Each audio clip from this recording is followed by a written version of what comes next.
ನಾನಿವತ್ತು ನಿಮಗೊಂದು ಮನೆಯಲ್ಲಿ ಸ್ಪೆಷಲ್ ಆಗಿ ತಿಂಡಿ ಮಾಡಿದ್ದೀನಿ, ಅಂದರೆ ಸಿಹಿ ತಿಂಡಿ. ಅದೇನಪ್ಪ ಅಂದರೆ ಬಾದಾಮ್ ಬರ್ಫಿ. ಬಾದಾಮ್ ಬರ್ಫಿ ನಾವು ಸ್ವೀಟ್ ಸ್ಟಾಲಿಂದ ಬೇಕಾದಷ್ಟು ಸಲ ತರ್ತಾ ಇರ್ತೀವಿ.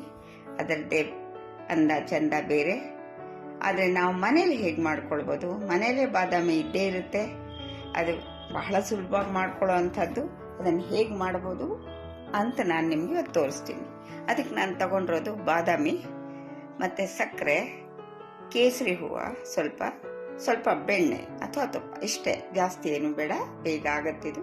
ಮೊದಲೇ ನಾವು ಈ ಬಾದಾಮಿಯನ್ನು ಬಿಸಿನೀರು ಅಥವಾ ತಣ್ಣೀರಲ್ಲಿ ಸ್ವಲ್ಪ 1 ಗಂಟೆ 1.5 ಗಂಟೆ ಅಷ್ಟು ನೆನೆಸಿಟ್ಕೊಳ್ಳೋಣ. ಅದಕ್ಕೇನು ಇಷ್ಟೇ ಹೊತ್ತು ಅಂತೇನಿಲ್ಲ. ನೆನೆಸಿ ಆ ಸಿಪ್ಪೆ ಸುಲಭವಾಗಿ ತಗೊಳ್ಬೋದು. ನೋಡಿ, ಈ ಥರ ಎಲ್ಲ ಸಿಪ್ಪೆ ತೆಗೆದು ಆ ಬಾದಾಮಿನ 1 ಬಟ್ಲಷ್ಟು ಬಾದಾಮಿನ ನಾನು ತೊಗೊಂಡಿದ್ದೀನಿ. ಸಾಮಾನ್ಯವಾಗಿ ಮನೇಲಿ ಬಾದಾಮಿ ಇದ್ದೇ ಇರುತ್ತೆ. ಅದಕ್ಕೋಸ್ಕರ ಮೊದಲು ಸಕ್ಕರೆ ಪುಡಿ ಮಾಡಿಟ್ಕೊಂಡೆ. ಅದೇ ಬಟ್ಲಲ್ಲಿ ಒಂದಷ್ಟು ಸಕ್ಕರೆ ತಗೊಂಡು 1 ಬಟ್ಲು ಬಾದಾಮಿ, 1 ಬಟ್ಲು ಅಂದರೆ 3/4 ಬಟ್ಲು ಸಾಕು ತಗೊಂಡೆ. ಈಗ ನಾನು ಆ ಬಾದಾಮಿಗೆ ಸ್ವಲ್ಪ ನೀರು ಹಾಕಿ ಚೆನ್ನಾಗಿ ನೈಸಾಗಿ ರುಬ್ಕೊಂಡೆ. ಈಗ ಒಂದು ಗಟ್ಟಿ ಥರದ ಬಾಣಲೆ, ಕಡಾಯಿ ಯಾವುದಕ್ಕಾದರೂ ನಾನು ಬೆಣ್ಣೆ ಹಾಕಿದ್ದೀನಿ. ಬೆಣ್ಣೆನೇ ಹಾಕಬೇಕು ಅಂತಿಲ್ಲ, ತುಪ್ಪ ಹಾಕ್ಬೋದು. ಬೆಣ್ಣೆ ಅಥವಾ ತುಪ್ಪ ಹಾಕಿ ಅದಕ್ಕೆ ಸ್ವಲ್ಪ ಕೇಸರಿ ಹಾಕಿದೆ. ಕೇಸರಿ ಒಂದು 4 ಎಸಳು ಹಾಕಿದ್ರೆ ಸಾಕು. ಒಳ್ಳೆ ರುಚಿ, ಘಮ, ಬಣ್ಣ ಇಷ್ಟು ಬರುತ್ತೆ. ಈಗ ನಾವು ರುಬ್ಕೊಂಡಿದ್ವಲ್ಲ ಮಿಶ್ರಣ ಬಾದಾಮಿದು, ಅದನ್ನು ಅದಕ್ಕೆ ಸೇರಿಸೋಣ. ನೋಡಿ, ಬಣ್ಣ ತಿರುಗುತ್ತದು. ಆ ಕೇಸರಿ ಹೂವಿನ ಒಂದು ಘಮಲು ಅಂದರೆ ವಾಸನೆ ತುಂಬ ಚೆನ್ನಾಗಿರುತ್ತೆ. ಈಗ ಅದು ಸಣ್ಣ ಉರಿನಲ್ಲಿ ತಿರುಗಿಸ್ತಾ ಇರಬೇಕು. ಅಂದರೆ ಅದು ಗಟ್ಟಿ ಆಗ್ತಾ ಬರುತ್ತೆ. ಆಗ ಗಂಟಾಗಲ್ಲ. ಈಗ ಅದಕ್ಕೆ ಮಧ್ಯೆ ಸ್ವಲ್ಪ ತುಪ್ಪ ನಿಮಗೆ ಬೇಕಾದರೆ ಹಾಕ್ಕೊಳ್ಬೋದು. ಈಗ ಪುಡಿ ಮಾಡ್ಕೊಂಡಿದ್ನಲ್ಲ ಸಕ್ಕರೆ, ಅದನ್ನು ಇದಕ್ಕೆ ಸೇರಿಸೋಣ. ಪುಡಿ ಮಾಡದೇ ಇದ್ರೂ ಹಾಗೆ ಹಾಕ್ಬೋದು, ಯಾಕೆಂದರೆ ಈ ಬಿಸಿನಲ್ಲಿ ಅದು ಕರಗುತ್ತೆ. ನಾನು ಪುಡಿ ಮಾಡ್ಕೊಂಡಿದ್ದೆ, ಅದನ್ನು ಸೇರಿಸಿದೆ. ಈಗ ಅದನ್ನು ಸಣ್ಣ ಉರಿನಲ್ಲಿ ತಿರುಗಿಸ್ತಾ ಇದ್ದೀನಿ. ಆಗಾಗ ಸ್ವಲ್ಪ ಹೊತ್ತು ಬಿಡಬಹುದು, ಯಾಕೆಂದರೆ ತಳ ಗಟ್ಟಿಯಾಗಿರೋದ್ರಿಂದ ಪಾತ್ರೆ ಏನೂ ತೊಂದರೆ ಆಗಲ್ಲ.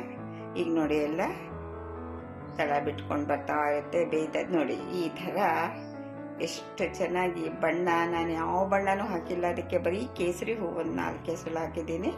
ಅದಕ್ಕೆ ಈ ಥರ ಕೈಯಲ್ಲಿ ಮುಟ್ಟು ನೋಡಿದ್ರೆ ಅದು ಕೈಗೆ ಅಂಟಬಾರ್ದು, ಆಗ ಅದಾಗಿದೆ ಅಂತ ಲೆಕ್ಕ.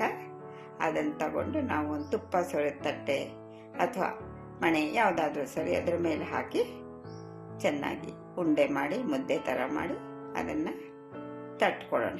ತೆಳ್ಳಗೆ, ಸ್ವಲ್ಪ ದಪ್ಪ ಬೇಕಾದ್ರೆ ದಪ್ಪ, ತೆಳ್ಳಗೆ ಬೇಕಾದ್ರೆ ತೆಳ್ಳಗೆ, ಅಷ್ಟು ಮಾತ್ರ ತಟ್ಕೊಂಡು ಸಣ್ಣದಾಗಿ ನಾವು ಯಾವ ಆಕಾರದಲ್ಲಿ ಬೇಕೋ ಆ ಆಕಾರದಲ್ಲಿ ನಾವು ಅದನ್ನು ಕೇಕ್ ಮಾಡ್ಕೊಳ್ಳೋದು. ಅಂದರೆ ಒಂದು ಚಾಕು ತಗೊಂಡು ಅದನ್ನು ಸಣ್ಣದಾಗಿ ಬಿಲ್ಲೆಗಳು ಮಾಡ್ಕೊಳ್ಳೋಣ. ಹಾಗೆ ಸ್ವಲ್ಪ ಬಿಸಿ ಇರೋವಾಗಲೇ, ಅಂದರೆ ಸ್ವಲ್ಪ ಮೆತ್ತಗಿರೋವಾಗಲೇ ಅದಕ್ಕೆ ಈ ಥರ ನಾವು ಚಾಕುವಿಂದ ಗೆರೆ ಹಾಕ್ಕೊಂಡ್ರೆ, ಆಮೇಲೆ ಆರಿದ್ಮೇಲೆ ಈ ಥರ ಸಣ್ಣ ಬಿಲ್ಲೆಗಳು ನಮ್ಗೆ ಯಾವ ಥರ ದೊಡ್ಡದು ಬೇಕಾದ್ರೆ ದೊಡ್ಡದು, ಚಿಕ್ಕದು ಬೇಕಾದ್ರೆ ಚಿಕ್ಕದು, ಆಕಾರವಾಗಿ ಬೇಕಾದ್ರೆ ಆಕಾರ, ಈ ಥರ ಬಿಲ್ಲೆಗಳು ಮಾಡಿಕೊಂಡ್ರೆ ಇದು ಒಂದು ದಿವಸದ ಸ್ವೀಟ್ ಆಯಿತು. ಹಬ್ಬದ ದಿವಸ ಒಂದು ಸ್ವೀಟ್ ಜೊತೆಗೆ ಇನ್ನೊಂದು ಸ್ವೀಟ್ ಏನು ಮಾಡಬೇಕಪ್ಪ ಅಂದಾಗ ಇಂಥದ್ದು ಮಾಡ್ಕೊಳ್ಬೋದು. ಇಂಥವೆಲ್ಲ ಮಾಡ್ಕೊಳ್ಳಿ. ನಿಮಗೆಲ್ಲ ನನ್ನ ನಮಸ್ಕಾರ.